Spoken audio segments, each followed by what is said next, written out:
Saya mendapat pertanyaan dari seorang penonton. Tekanan darah saya 70/56. Itu berbahaya enggak? Dan supaya naik harus makan apa? Pertanyaan ini menarik karena kalau tekanan darah tinggi disebut hipertensi, apakah tekanan darah rendah juga ada? Ternyata cara menilai hipertensi dan hipotensi itu berbeda.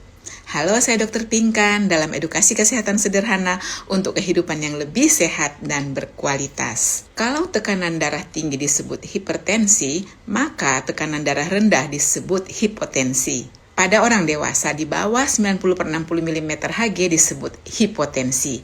Sekitar 90/60 sampai 120/80 disebut normal. Di atas 140/90 mm Hg umumnya dianggap hipertensi. Tetapi ada satu hal yang penting untuk dipahami.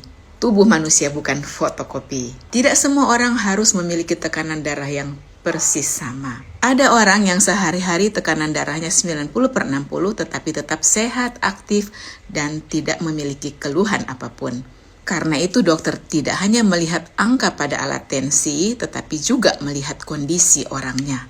Disinilah perbedaan penting antara hipertensi dan hipotensi.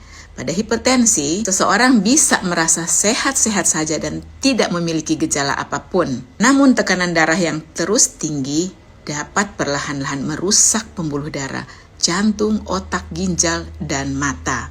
Karena itulah hipertensi sering disebut silent killer.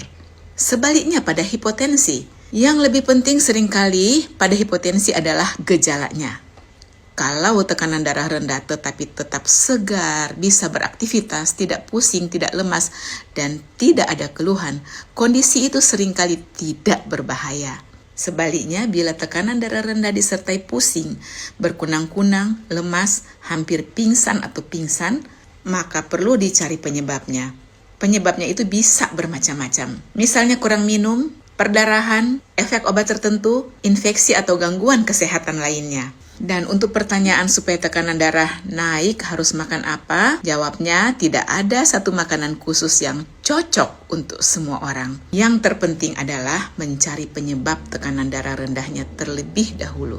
Penyebab yang berbeda memerlukan penanganan yang berbeda pula. Jadi kalau ada hipertensi, memang ada hipotensi. Tetapi ingat pesan penting ini.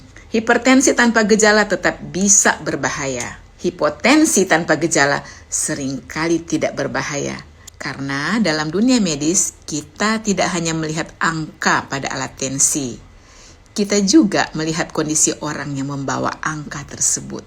Saya Dr. Pinkan, semoga bermanfaat dan sampai jumpa di edukasi kesehatan berikutnya.